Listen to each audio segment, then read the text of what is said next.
is a dream of tomorrow.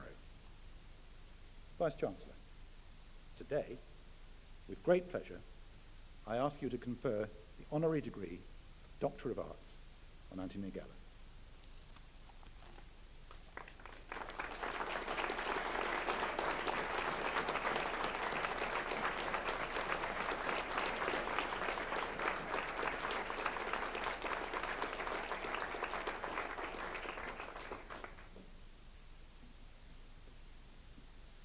Vice-Chancellors, distinguished guests, I want to thank Roger for that extremely kind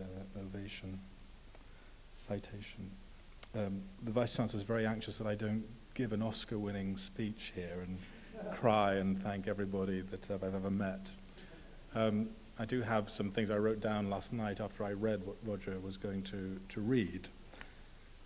But I was reminded of the Oscars and the giving of a speech at the Oscars, because what happened was quite instructive, I think, which is that I stood on the stage, and when I'd left the stage carrying my funny gold person, I thought that I'd failed to speak.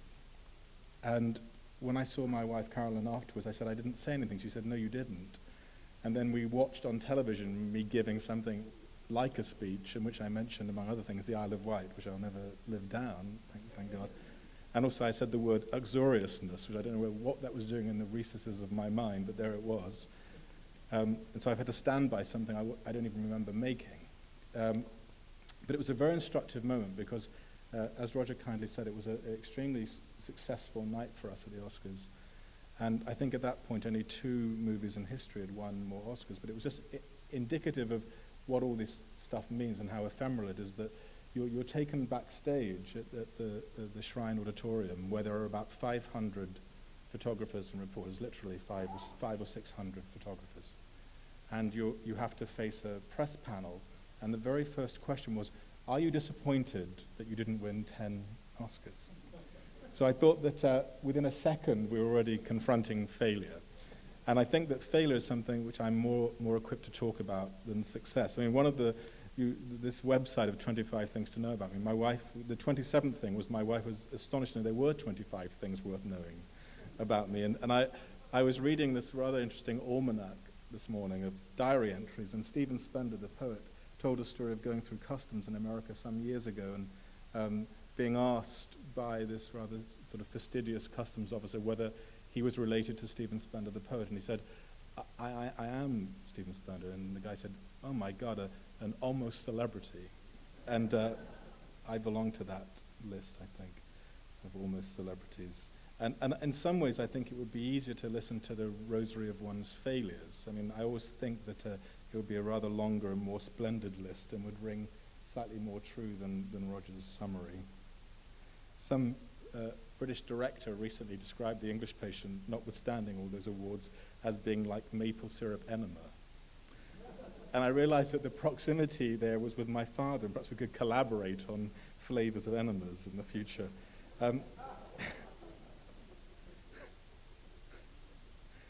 This award, for which I'm most grateful and touched, is evidence, if it were needed, of how specious honors are, because I always suspect that I don't deserve a prize when I've won one. Here I'm assured that I don't. I've done nothing for it.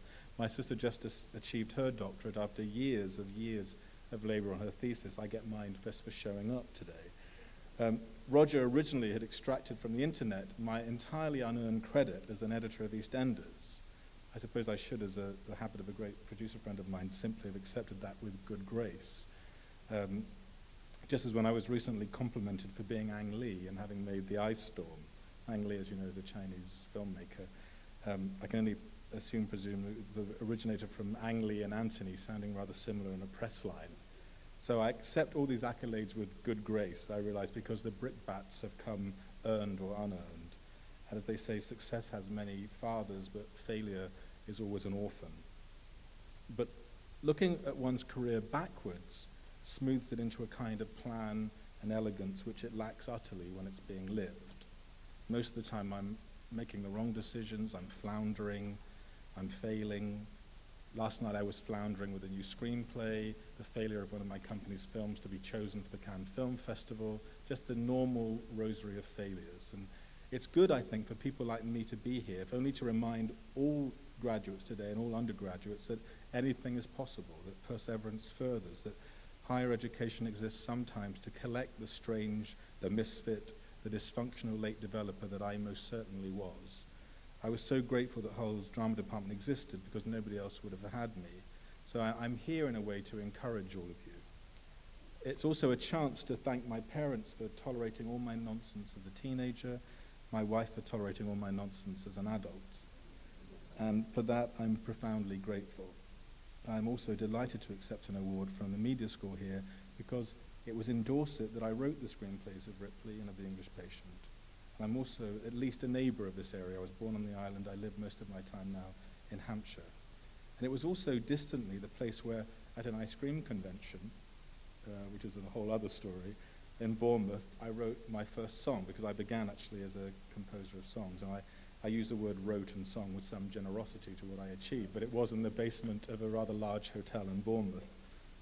But it points out the value of the media school because I began my sort of assault on the arts through music, through painting, then writing for theatre, radio, then directing for theatre and television, then directing and producing film. And as a filmmaker, I'm constantly reminded that its beauty is its synthesis of so many disciplines.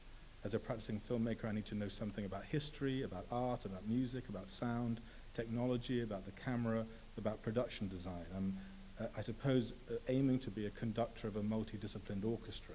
And the media school here, with its impressive array of courses, its menu of academic, creative, and commercial preparation, is acknowledgement that media sits uneasily between the garret and the boardroom. And this is exactly the kind of center the country needs if it's to maintain its place in this burgeoning area of expression and employment. So I'm delighted to be associated with the media school, whose excellent reputation is well known in the profession. In fact, I may sign up for several of these tantalizing courses and try and get a proper degree to add to this honorary one, which I'm very, very, very grateful.